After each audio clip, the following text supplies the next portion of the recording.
Hi friends, welcome to Ramesh D vlog. இன்றைக்கி நம்ம ஒரு சூப்பரான 65 ரெசிபி தான் பார்க்க போகிறோம். நம்ம சூப்பராக நல்லா டேஸ்டியாக சிக்கன் 65 செய்ய போகிறோம். வாங்க எப்படி செய்கிறோம் என்ன செய்கிறோம் பார்ப்போம். எல்லாம் நம்ம வீடியோக்குள்ளே பார்த்துக்க முடியும். நம்ம சேனலுக்கு சப்ஸ்கிரைப் பண்ணுங்கள். வாங்க வீடியோக்குள்ளே போகலாம். நான் வந்து ஒரு பவுல் எடுத்திருக்கேன், மிக்சிங் பவுல் எடுத்திருக்கேன். அதில் வந்து ஒரு 1/4 கப்பு அளவுக்கு கெட்டியான தயிர், திட்டமாக புளிப்பு வந்து அதிகம் இருக்கக்கூடாது, திட்டமாக இருக்கணும். அதில் வந்து ஒரு 1/4 கப்பு அளவுக்கு கெட்டி தயிர் எடுத்திருக்கேன். அதில் சால்ட்டு போட்டிருக்கேன். சால்ட்டு வந்து 1 ஸ்பூன் அளவுக்கு உப்பு போட்டிருக்கேன். நம்ம சிக்கன் எந்த அளவுக்கு எடுக்கிறோமோ அந்த அளவுக்கு சால்ட்டு போட்டுக்கலாம். நான் வந்து ஒரு 1/2 கிலோ அளவுக்கு போன்லெஸ் சிக்கன் தான் எடுத்திருக்கேன். அதுக்கு தேவையான அளவு தான் சால்ட்டு போட்டிருக்கேன். அதில் வந்து 1 ஸ்பூன் அளவுக்கு இஞ்சி பூண்டு பேஸ்ட்டு போட்டுக்கலாம். போட்டுட்டு தனி மிளகாத்தூள், இது வந்து வெறும் மிளகாத்தூள் வந்து 1 ஸ்பூன் அளவுக்கு போட்டுக்கிறேன். காரம் வந்து கொஞ்சம் அதிகமாக சாப்பிட்றவங்களா இருந்தால் எக்ஸ்ட்ரா மிளகாத்தூள் போட்டுக்கலாம். சிக்கன் 65 மசாலா ஒரு பாக்கெட், ஒரு 1/2 கிலோ அளவுக்கு தானே சிக்கன் எடுத்துருக்கேன், அதனால் ஒரு பாக்கெட் ஃபுல்லாகவே கொட்டிடுறேன். கரெக்டாக இருக்கும் அந்த 1/2 கிலோ சிக்கனுக்கு. இது 10 ரூபா பாக்கெட் வந்து கரெக்டாக இருக்கும். ஸ்பூன் கணக்கு பார்க்க போனால் ஒரு 3 ஸ்பூன் அளவுக்கு இருக்கும். அந்த மசாலா பவுட்ரு வந்து ஒரு 3 ஸ்பூன் அளவுக்கு இருக்கும். அதில் வந்து ஒரு லெமன், ஒரு சின்ன சைஸ் லெமன் வந்து ஜூஸ் புழிஞ்சு வச்சுக்கிறேன். லெமன் பிழிஞ்சு சாறு எடுத்து வச்சுருக்கேன். அந்த லெமன் ஜூஸ் மட்டும் ஊற்றிக்கலாம். ஊற்றிட்டு ஒரு 2 ஸ்பூன் அளவுக்கு எண்ணெய் ஊற்றிக்கலாம். எண்ணெய் ஊற்றிட்டு எல்லாத்தையும் ஒன்றா மிக்ஸ் பண்ணிக்கலாம். அந்த சிக்கன் 65 மசாலாலே இருக்க காரம் கூட போதும். கொஞ்சம் எக்ஸ்ட்ரா கொஞ்சம் சுல்லுன்னு இருக்கட்டுமே அப்படின்றத நான் வந்து 1 ஸ்பூன் அளவுக்கு தனி மிளகாத்தூள் போட்டிருக்கேன். அது வேண்டான்னா நீங்கள் தவிர்த்துடலாம். இந்த மசாலா மட்டும் போட்டுக்கலாம். போட்டுட்டு எல்லாத்தையும் ஒன்றா மிக்ஸ் பண்ணிவிட்டு நம்ம சிக்கனை போட்டு, நான் சிக்கன் நல்லா மஞ்சள் தூள் போட்டு நல்லா கழுவிட்டு வடிகட்டி வச்சுருக்கேன். ஒரு ஜல்லி குண்டானில் போட்டு வடிகட்டி வச்சுருக்கேன். தண்ணி இல்லாமல் வடிகட்டி வச்சுக்கணும். தண்ணியோடு போட்டோம்னா இந்த மசாலா கூட தண்ணியோடு போட்டோம்னா எல்லாம் போட்டு கிளறும்போது ஒரு தண்ணி நிறையா ஆகிடும், தண்ணியாக இருக்க மாதிரி ஆகிடும் சிக்கனில். அதனால் நம்ம தண்ணி சுத்தமாக வடிகட்டிட்டு வச்சிடணும். எல்லா சிக்கனையும் போட்டுட்டு எல்லாத்தையும் ஒன்றா மிக்ஸ் பண்ணிடலாம். நல்லா அடியிலேருந்து அந்த மசாலாலாம் எடுத்து கிளறி விடணும். சூப்பராக எல்லாத்தையும் மிக்ஸ் பண்ணிட்டேன் பாருங்கள்.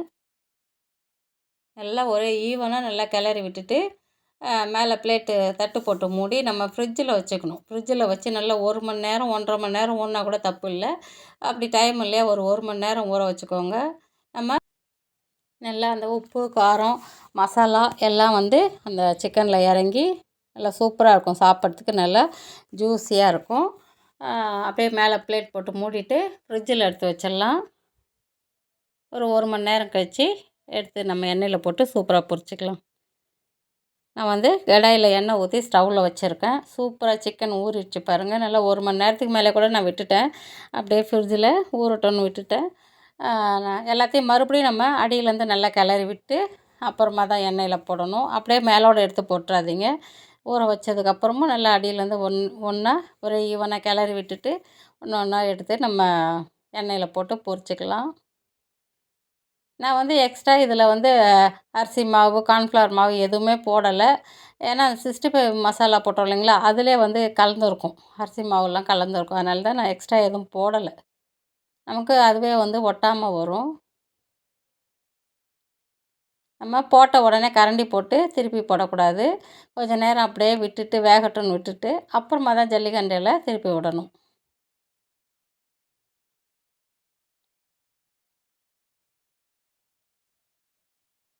ஜல்லிகண்டியில் திருப்பி விட்டுட்டேன். நல்லா சூப்பராக செவந்து வருது பாருங்கள். மசாலாலாம் பிரியாமல் எவ்வளோ சூப்பராக இருக்குது பாருங்கள். சூப்பரான சிக்கன் 65 ரெடி ஆகிடுச்சு. நல்லா செம்ம டேஸ்ட்டாக இருக்கும். ரசம் சாதம், தயிர் சாதம், சாம்பார் சாதம் எல்லாத்துக்கும் சூப்பரான காம்பினேஷன். பிரியாணிக்கு அதை விட சூப்பரான காம்பினேஷன். அடுத்த பேட்சும் போட்டுக்கலாம். ஃபஸ்ட்டு பேட்ச் எடுத்துட்டேன். நம்ம சும்மாவே பொரிச்சு வச்சு சும்மாவே கூட சாப்பிட்லாம். அவ்வளோ டேஸ்ட்டாக இருக்கும் சாப்பிட்றதுக்கு. நம்ம கடைங்கள்லாம் வாங்கினா கூட எலும்பெல்லாம் சேர்த்து வச்சு தருவாங்க. நான் வந்து நம்ம வீட்டில் செய்கிறோன்னா வெறும் போன்லெஸ் மட்டும் எடுத்து செஞ்சுக்கலாம். சூப்பராக இருக்கும். அப்படியே எடுத்து எலும்பு இல்லாமல் சாப்பிட்டுக்கலாம் பாருங்கள். சூப்பராக இருக்கும். அடுத்த பேட்சும் போட்டுட்டு வேகட்டும்ன்ட்டு பொரித்து எடுத்துக்கலாம். சூப்பரான 65 சிக்கன் 65 ரெடி ஆகிடுச்சு பாருங்கள். எப்படி இருக்குது பாருங்கள். நல்லா செம்ம டேஸ்ட்டாக இருக்கும். நல்லா காரஞ்சாரமாக நான் வந்து எக்ஸ்ட்ரா ஒரு ஸ்பூன் தனி மிளகாத்தூள் போட்டிருக்கேன் இல்லைங்களா, செம்ம சூப்பராக இருக்கும் காரஞ்சாரம். சூப்பரான சிக்கன் 65 ரெடி ஆகிடுச்சு. இது மாதிரி செஞ்சு சாப்பிட்டு என்ஜாய் பண்ணுங்கள். இந்த வீடியோ உங்களுக்கு பிடிச்சிருந்தா லைக் பண்ணுங்கள், ஷேர் பண்ணுங்கள். தேங்க்யூ.